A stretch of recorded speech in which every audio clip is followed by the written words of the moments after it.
გამარჯობა მეგობრებო, დაიწყო ქალთა ერთა ლიგა, რაც იმას ნიშნავს, რომ მომდევნო ორი თვე იქნება ძალიან ცხელი და ძალიან დაძაბული.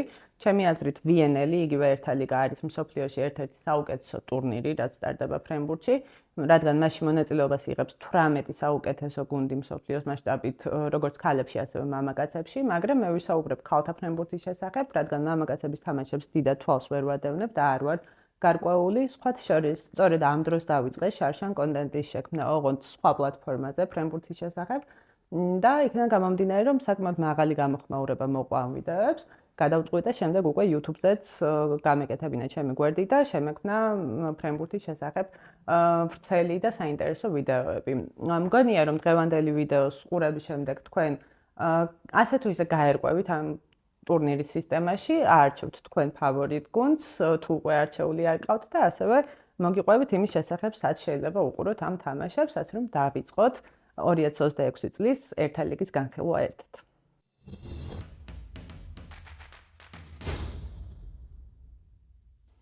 დავიწყოთ საუბარი უშუალოდ სისტემის შესახებ, როგორც გითხარით, 18 გუნდი იღებს მონაწილეობას ამ ტურნირში, რომელიც არის სამ ნაწილად დაყოფილი, სამი ჯგუფი არის და შეჯიბრის საერთო ფორმატი უცვლელია. წინასწარი რაუნდი 3 კვირის განმავლობაში გრძელდება, ანუ ეს შესარჩევი რაუნდი.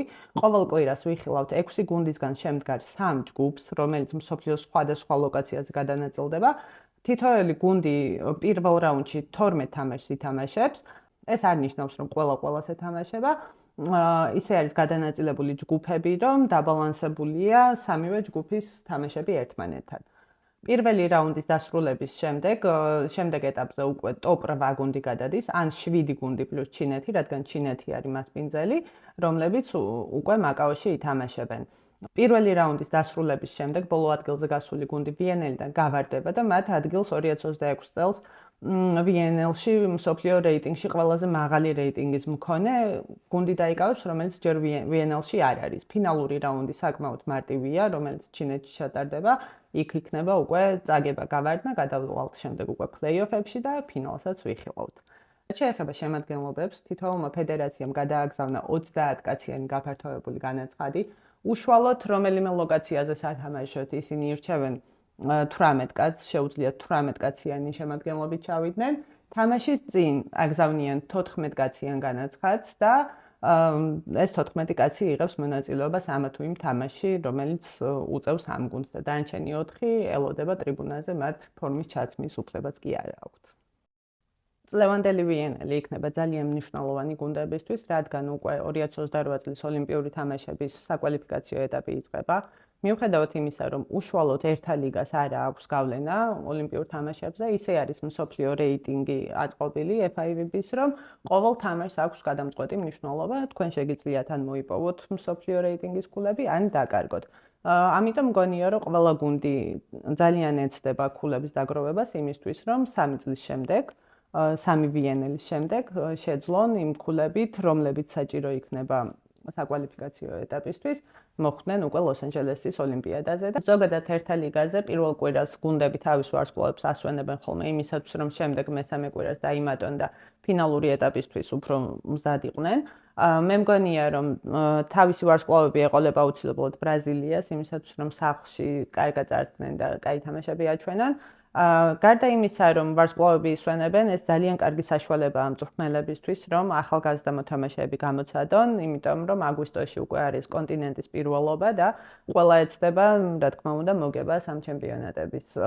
შარშანაც ესე იყო, შარშან ძალიან ბევრმა ვარსკვლავმა დაისვენა და შემდეგ დაემატენ და ვიხილეთ ძალიან ბევრი ახალი სახე და სწორედ ამიტომ არის ერთა ლიგა ჩემთვის საინტერესო ტურნირი, რომ მსოფლიოს მასშტაბით ახალ ფრენბურთელებს ვიცნობთ, ვინც მომავალში უკვე ძალიან მაგარ დონეზე თამაშობენ. დავიწყოთ უშუალოდ გუნდების შემადგენლობების განხილვა და შევხედოთ თუ რას წარმოადგენს.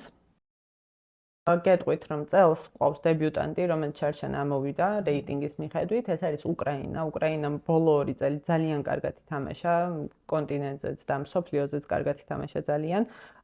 ბოლო 2 ჩემპიონატზე, ევროპის ჩემპიონატზე ისინი ტოპ 16-ში მოხვდნენ და სხვა შორის ყავთ რამდენიმე კარგი მოთამაშე, რომლებსაც ალბათ თვალი უნდა ვადევნოთ. ისინი თამაშობენ თურქეთის და პოლონეთის ლიგებში. მგონია, რომ ძალიან დიდი დანაკლისი იქნება ამ გუნდისთვის მათი ლიბეროს არ ყოფნა, რომელიც გუნდის კაპიტანი იყო, კრისტინა ნემცევა.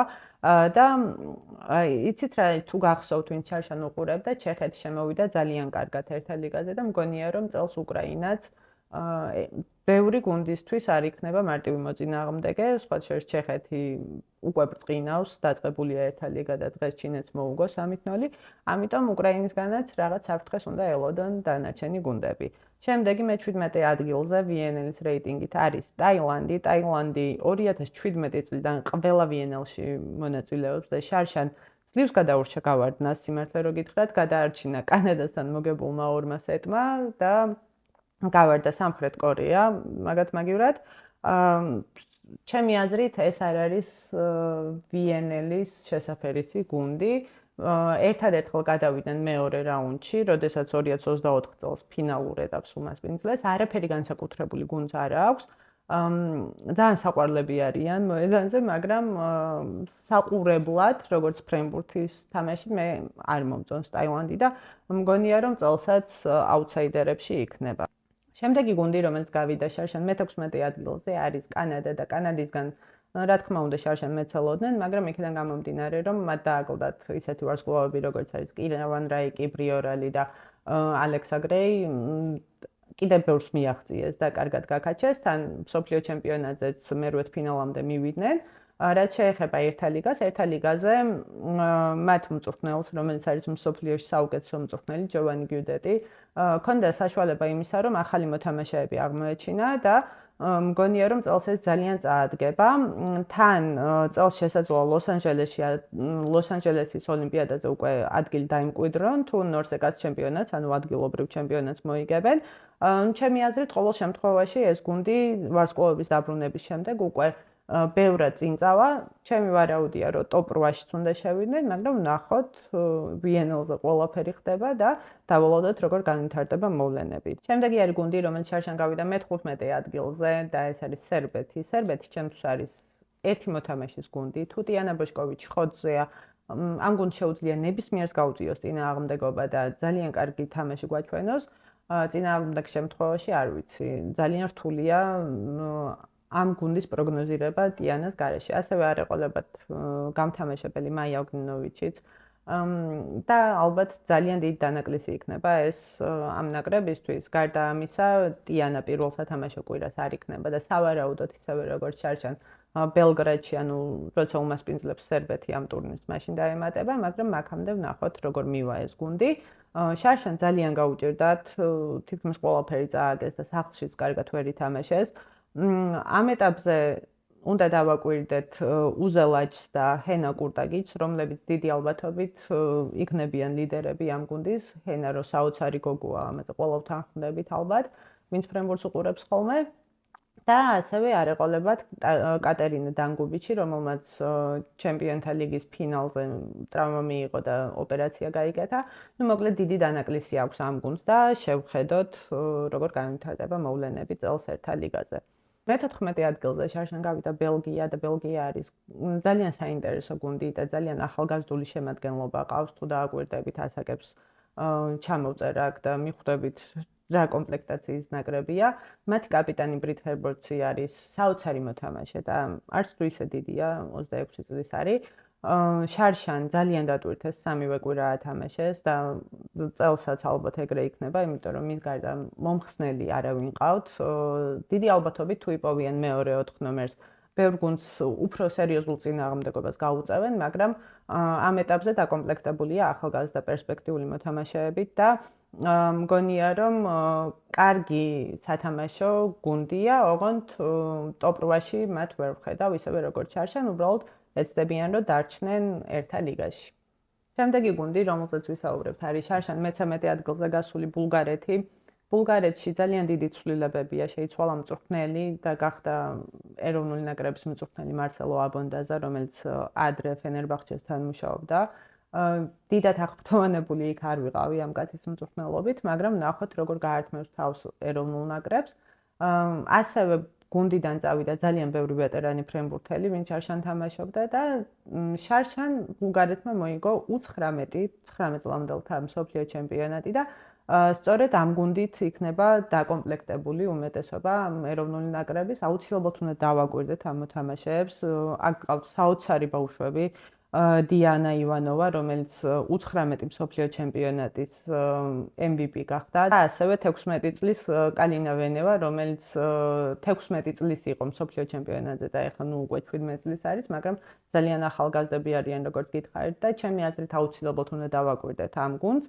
სადღაც იფეთქებს ძალიან მომავლის გუნდია და ჩემი აზრით 2032 წლის ოლიმპიადისთვის უნდა ველოდოთ ამ გუნდის გაბრწყინებას და ასე რომ თვალი ვადევნოთ ამ ერთალიგაზეც. შემდეგი გუნდი, რომელიც შარშან გავიდა მე-12 ადგილზე, ეს არის დომინიკის რესპუბლიკა და ჩემთვის ამ გუნდის თამაშის ყურება არის სიამოვნება, იქიდან გამომდინარე, რომ თამაშობენ რაღაცნაირ დახვეწილ და ძალისმიერ ფრენბურთს, თუ დააკვირდებით, მიხვდებით რაზე მაქვს საუბარი. მათ ყავთ მსოფლიოში ერთ-ერთი საუკეთესო, თუ საუკეთესო არა ლიბერო ბრენდა კასტილიო. ასევე ყავთ საოცარი მომხსნელები, გაია გონზალესი და ბრეილი მარტინესი, რომლებმაც შარშანს ძალიან კარგი სეზონი ჩაატარეს დინამო ყაზანში და ჩემპიონობამდე მიიყვანეს ეს გუნდი ისე, რომ 400 ქულა ჰქონდათ დაახლოებით და საოცარი შედეგია, ასე რომ ძალიან მაგარ ფორმაში არიან, ერთადერთი გამოვაგლდათ ძირითადი გამთამაშებელი ვინც იყო და შევხედოთ ვინ ჩაანაცვლებს მას, მაგრამ ძალიან კარგი გუნდია თავისი ვარსკვლავური შემადგენლობით და მგონია რომ ტოპ 8-ში აუცილებლად უნდა ვიხილოთ დომინიკის რესპუბლიკა. შემდეგი გუნდი არის ჩეხეთი, რომელიც მე-11 ადგილზე გავიდა. ისინი შარშან დებიუტანტები იყვნენ და მათგან დიდად არავინ არ აფრსალოდა, მაგრამ მოვიდნენ და ყველა გააოცეს, მოიგეს 5 თამაში და წააგეს 7 და პირველი რაუნდის დასრულების შემდეგ საკმაოდ კარგი შედეგი იყო. მიუხედავად ამისა, მსოფლიოზე დიდად ვერაფერი ვერ ქნეს, მაგრამ როგორც გითხარით, ერთალიგაზე კარგი წინააღმდეგობა გაუწიეს გუნდებს. მათ ყავთ ძალიან დაბალანსებული გუნდი, გამოცდილი მოთამაშეები, მაგალითად ელენა გროზერი და ძალიან ბევრი ახალგაზრდა, კარგი მოთამაშე, რომლებიც თავის ადგილობრივ ლიგებში თამაშობენ, ძალიან მაგარ შედეგებს დებენ. მათ შორის არის ერთ-ერთი მელინკოვა, რომელიც შარშან 20 წლის იყო და ვნახოთ, მე ამ მოთამაშეს აუცილებლად დავაკვირდები, იმიტომ რომ ძალიან პერსპექტიული და ძალიან საინტერესო მოთამაშეა და თქვენს გირჩევთ, რომ ამ მოთამაშეს დააკვირდეთ. ნუ, საერთო ჯამში ალბათ უფრო რთული იქნება მათთვის იმ შედეგის შენარჩუნება, რაც შარშან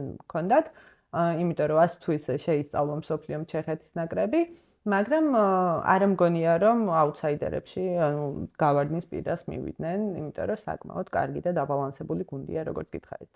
შემდეგი გუნდი არის ნიდერლანდები, რომელიც შარშან მე-10 ადგილზე გავიდა, მაგრამ მგონია, რომ წელს ცოტა დაქვეითდება, იქიდან გამომდინარე, რომ არ ყავს თავისი ვარსკვლავები, არ ეყოლება ნიკა დალდერობი, რომელიც ბარძაყის კუნთის ტრავმის გამო ვიენელს ალბათ ევროპის ჩემპიონატსაც გამოტოვებს, ასევე არ ეყოლებათ მარიტი ასპერიც, რომელიც ალბათ ევროპის ჩემპიონატზე შეუერთდება უკვე გუნდს. სხვათა შორის შარშან მსოფლიო ჩემპიონატზე ძალიან კარგი იყო ნიდერლანდები.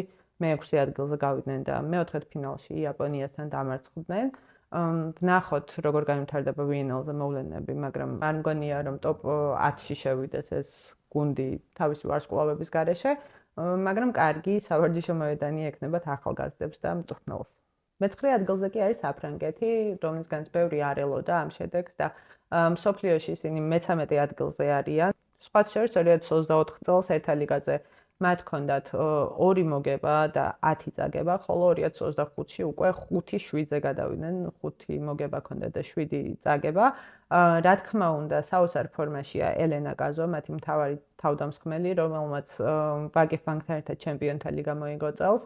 ასევე ძალიან მაგარი ლიბერო ყავთ, რომელსაც მე ტოპ 10-ში შევიყვანდი, შეიძლება ტოპ 5-ში შემეყვანა, ჟალინი და ერთადერთი რაც უჭირთ არის მეორე 4 ნომერი, ანუ ვინ დაეხმარება ელენა კაზოს, იმიტომ რომ შარშან მახსოვს, რომ ძალიან იტვირთებოდა და შევხედოთ წელს თუ გამოსწორდება ეს ყველაფერი და თუ ერთი მომხსნელი მაინც ეყოლებათ ისეთი, რომელიც იმის ნახევარ ქულებს დააგროვებს და ასეც ელენა კაზო აკეთებს, აუცილებლად შეინარჩუნებენ კი არა ამ პოზიციას, შეიძლება ტოპ 8-შიც გადავიდნენ და კიდევ ერთხელ გააუცონ მსოფლიო თავის შედეგით.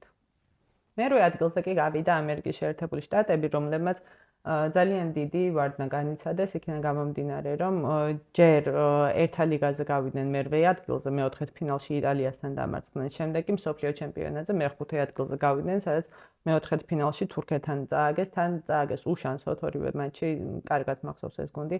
ასევე მწვრთნელი შეცვლამაც ძალიან იმოქმედა, კარჩკირალიდან, რომელიც არის ამ ქვეყნად ერთ-ერთი ყველაზე წარმატებული მწვრთნელი, რომელმაც 4 ოლიმპიური ოქრო მოიტანა, დაეცენ, შეიძლება ითქვას, ერიკ სალივანამდე, რომელმაც შარშან თავი ვერაფერს ვერ გაართვა და ძალიან დიდი კრიტიკის ქვეშ მოექცა ეს კაცი. რა თქმა უნდა, ამ ყველაფერზე მოქმედებდა ისიც, რომ არ ყავდათ ოლიმპიელები, მაგრამ წელს დაიძრა ამერიკის შეერთებული შტატების ნაკრების საქმე, მათ დაუბრუნდათ ჯორდან ტომპსონი, რა თქმა უნდა, არის დან არეტკეც და ჩაკა ოგბოგუც იქნება. ყავთ ძალიან კარგი ლიბეროები, რა თქმა უნდა, ბევრი ოლიმპიელი აკლიათ იმის გამო, რომ ზოგმა ბავშვი გააჩინა, ზოგმა კარიერა დაასრულა და შევხედოთ, რას იზამენ წელს. მგონია, რომ მერვე ადგილზე აღარ იქნებიან, ცოტა ზემოთ აიწევენ და შეიძლება ტოპ 5-შიც ვიხილოთ. შევხედოთ, როგორ განვითარდება მოვლენები. თან ეს გუნდი უკვე ოლიმპიადისთვის უნდა ემზადებოდეს, რადგან მასპინძლები არიან და ალბათ ახალგაზრდებსაც ბევრს გამოცდიან, ნახოთ, რას იზამენ ერთა ლიგაზე. შემდეგი კი არის გერმანია, რომელიც მსოფლიო რეიტინგით არის მე-10 ადგილზე და შარშან VNL-ში მე-7 ადგილი დაიკავა.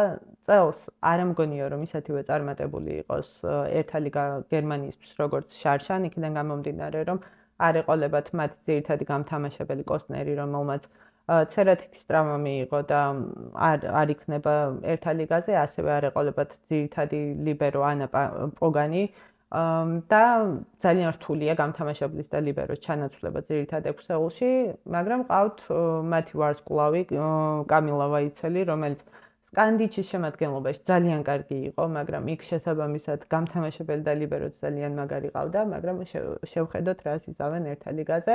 მგონია, რომ მე-7 ადგილს ვეღარ შეინარჩუნებენ, ალბათ დაეცემიან, ცოტა ქვემოთ ჩამოიწევენ და ძალიან რთული იქნება ეს სეზონი მათი მწვრთნელისთვის, იმიტომ რომ ახალი ექვსეულის დაყენება ერთა ლიგაზე იქნება ძალიან რთული. შემდეგი არის გუნდი, რომელსაც საქართველოშიც ძალიან ბევრი გულშემატკივარი ყავს, ეს არის თურქეთი. თურქეთის ნაკრები წარმოდგენილი ერთ-ერთი ყველაზე დომინანტური შემადგენლობით, რაც კი არსებობს. მას ყავს ისეთი მოთამაშეები, როგორებიც არიან მელისა ვარგასი, ებრარ კარაკურტი, რომელმაც საოცარი სეზონი ჩაატარა, ყავს ზეხრა გიუნეში, ყავს ჯანსუ ოზბაი, რომელიც ძალიან კარგი გამთამაშებელია, მაგრამ მგონია, რომ მას ძალიან მალე ჩაანაცვლებს ახალგაზრდა ოზდემირი. შარშან ერთა ლიგაზე მე-6 ადგილზე გავიდა, მაგრამ შემდეგ მსოფლიო ჩემპიონატზე სანტარელის გუნდმა ვერცხლის მედლები მოიპოვა, რაც ამ გუნდისთვის უდიდესი წარმატება იყო. წელს გამოვაკლდებათ მათი ნაკრების კაპიტანი, რომელმაც მსოფლიოს შემდეგ კარიერა დაასრულა. სანაკრებო კარიერა ედა ერდემი არ იქნება დერია ჩებიჩოღლუ და ასევე არ იქნება ალექსია კაროტასუც, რომელიც არის ნატურალიზირებული მოთამაშე და ამ ეტაპზე შესაძლებელია მხოლოდ 2 ნატურალიზირებული მოთამაშის ყოლა გუნდში და სანტარელი მარჩევანი, რა თქმა უნდა, მელისა ვარგასზე გააკეთა და ჯეკ კასელზე, რომელიც იქნება ედა ერდემის მაგივრად იგივე პოზიციაზე, რა თქმა უნდა, სწორი არჩევანია. მგონია, რომ სანტარელი ძალიან მოწყურებულია ოქროს მედალს და ყველაფერს გააკეთებს იმისთვის, რომ მოიგოს, რადგან 2023 წლის შემდეგ თურქეთის ნაკრებს არაფერი მოუგია. ვნახოთ, როგორ განვითარდება მოვლენები, ძალიან საინტერესო თამაშები იქნება, როგორც პირველ კვირას ახალგაზრდული შემადგენლობით, ასევე უკვე სახში ანკარაში, როგორ წარსდგება თურქეთი და ვის ათამაშებს, მე მგონია, რომ ყველა ვარსკვლავი ითამაშებს მეორე კვირიდან.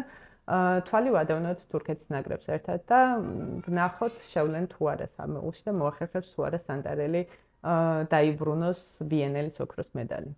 შემდეგი გუნდი, რომელიც მე-5 ადგილზე გავიდა, არის ჩინეთი. ჩინეთზე ბევრს ვერაფერს ვისაუბრებ, გარდა იმისა, რომ აღარ ყავთ ის ძირითადი მოთამაშეები, ვინც რა შემადგენლობითაც იყვნენ ოლიმპიადაზე წარდგენილი და ძალიან გადახალისებულია ზოგადად მთლიანი სასტარტო შემადგენლობაც. შარშან ყავდათ საოცარი 16 წლის გამთამაშებელი, რომელიც წელსაც არის გაფართოებულ შემადგენლობაში, მაგრამ დაბრუნდა ძველი გამთამაშებელიც და შევხედოთ, რომელზე გააკეთებს არჩევანს მათი მწვრთნელი. ძირითადად სულ ახალგაზრდები არიან, ასე რომ ნამდვილად მომავლის გუნდია, ძალიან პერსპექტიული გუნდია, ვიცით, როგორ თამაშობენ დაცვაში და რა შესაძლებლობები აქვთ, ამიტომ ერთადერთი ვარიანტი, რომ ტოპ 8-ში გასულიყვნენ, იყო ის, რომ ემასპინძლად ფინალური ეტაპისთვის და ესეც მოხდა.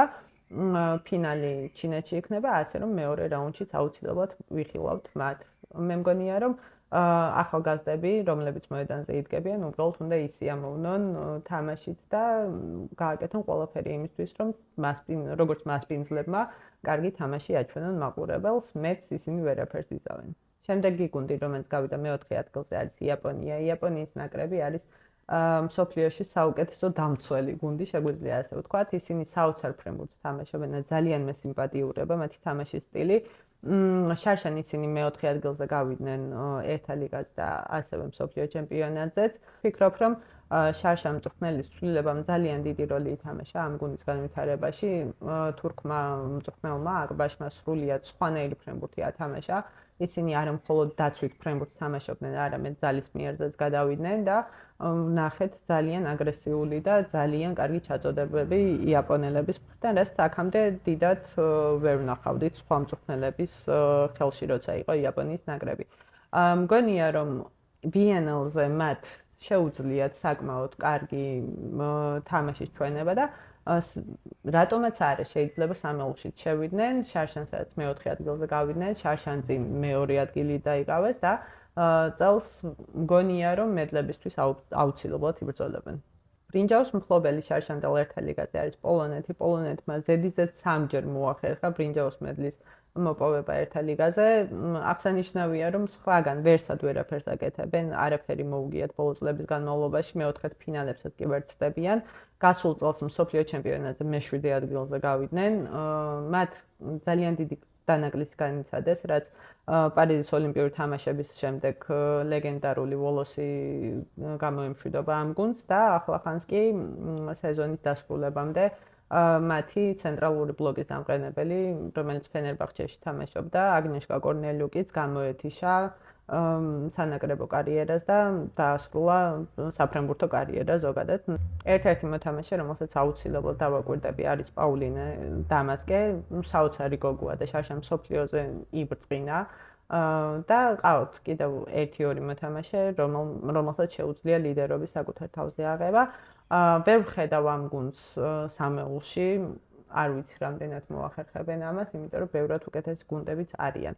ალბათ მეორე ეტაპზე აუცილებლად გადავლენ და ვნახოთ, რას იზავს მწვრთნელი, როგორ შეადგენს ძირითად ექვსეულს და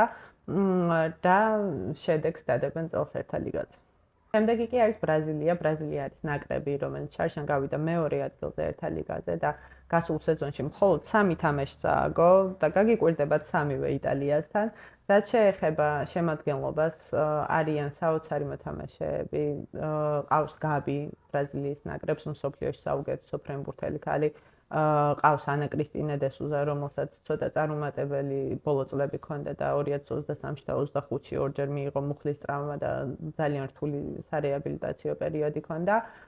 ყავს მსოფლიოში ერთ-ერთი საუკეთესო მწვრთნელი ზირობერტო, დიაგონალზე თამაშობს როზა მარია, რომელიც არის უნივერსალური მოთამაშე და ძალიან ძალისმიერი მოთამაშეა, შეუძლია დაცვაშიც ძალიან კარგად თამაში და ძალიან კარგი ჩაწოდებები აქვს. ბრაზილიის შემადგენლობა, რომ მსოფლიოში ერთ-ერთი საუკეთესო, ამაზე მათი რეიტინგიც მეტყველებს. ნახოთ, შეძლებენ თუ არა საბოლოოდ ოქროს მედლის მოპოვებას. მე ძალიან გულშემატკივრობ, იმიტომ რომ გაბი არის ჩემთვის ფავორიტი მოთამაშე, მისი ემოციურობა და ლიდერული თვისებები, რომელსაც თამაშის დროს გვაჩვენებს, აი ნამდვილად იმსახურებს იმას, რომ მას გულშემატკივრად და ძალიან მინდა რომ გახდეს ერთა ლიგის ჩემპიონი გაბი გიმარაეში. შემდეგი კი არის ნაკრები, რომელმაც ყველაფერი მოიგო, სადაც კი ფეხი შეადგა, ეს არის იტალია. იტალიას ფრენბურთში ეძახიან ოქროს სლემის მფლობელებს, რადგან ყველაფრის მოგება შეძლეს ბოლო წლების განმავლობაში და ეს სწორედ VNL-დან დაიწყო. პირველ კვირაში არ იქნებიან მათი ვარსკვლავები, პაოლა ეგონუ, ალესია ორო, სარაფარი, ისინი დაისვენებენ და ალბათ მერე შეუერთდებიან. სანამ ერთა ლიგა დაიწყებოდა, გუნდებმა ითამაშეს ამხანაგური მატჩები. და ახალ დუბლებმა, ასე რომ ვთქვათ, შეძლეს ყველა გუნდის დამარცხება, ვისაც კი ეთამაშენ. ეს არის მენტალიტეტი, რომელიც ამ ნაკრებში ჩამოყალიბდა. ისინი შედიან მოედანზე უკვე როგორც გამარჯვებულები. რაც ძალიან აკლია ბევრ გუნდს. საოცარი სანახავია ეკატერინა ანტროპოვა, რომელსაც პოზიცია შეუცვალეს და დიაგონალურ თავდამსხმელის მაგერად იქნება 4 ნომერზე და შევხედოთ როგორ გაარქმევს თავს ერთა ლიგაზე. მგონია რომ მათი მწვრთნელი ამზადებს ანტროპოვა ეგონუს დუეტს, რომ ორივე ერთად იდგეს მოედანზე, ისევე როგორც მელისა ვარგასი და ებრარ კარაგურტი დგას ერთდროულად მოედანზე, რომ რომელიმე სკამზე არ იჯდეს მთელი თამაშის განმავლობაში და ანტროპოვა ეგონუს წყვილი ნამდვილად საოცარი სანახავი იქნება ერთა ლიგაზეც და შემდეგ უკვე ევროპის ჩემპიონატზეც. მგონია რომ წელსაც ძალიან დიდი შანსი აქვს ერთა ლიგის მოგების და დიდი ფავორიტები არიან. ვნახოთ ვინ შეძლებს წინააღმდეგობის გაწევას. შარშან ბრაზილიამ და თურქეთმა მოახერხეს და 5 სეტამდე მიიყვანეს თამაში იტალიასთან, მაგრამ მეხუთე სეტი მაინც იტალიელებს დარჩათ. ხო და ძალიან საინტერესო ერთა ლიგა გველოდება მეგობრებო. ასევე გეტყვით რომ აღმოვაჩინე უფასო აპლიკაცია, სადაც შეგიძლიათ ამ თამაშებს უყუროთ. თუ გადმოწერთ ამ აპლიკაციას, გადახვალთ ფრენბურთში, ნახავთ მიმდინარე თამაშებს, თუ კომპიუტერით შედიხართ, ჩაწერთ ამ საიტს და ამოგიგდებთ ასევე იმ თამაშებს, რომლებიც პირდაპირ ეთერში მიდის. ძალიან გამიხარდება კომენტარებში თუ დამიწერთ, ვის გულშემატკივრობთ, ვინ გონიათ ფავორიტი, ვინ მოიგებს წელს ერთა ლიგას და ზოგადად რა მოლოდინები გაქვთ ამ თამაშებისგან. მე ვეცდები რომ ყოველი კვირის ბოლოს გავაკეთო შეჯამება და ვნახოთ ვინ გაგვიცრუა იმედები და ვინ გაგვაოცა. ასევე თუ მოგწონთ ეს კონტენტი, იცით რომ უნდა გამოიწეროთ აუცილებლად ჩემი არხი, დამიტოვოთ კომენტარები და დამილაიქოთ ეს ვიდეო. აბა კარგად შევხვდებით შემდეგ კვირას.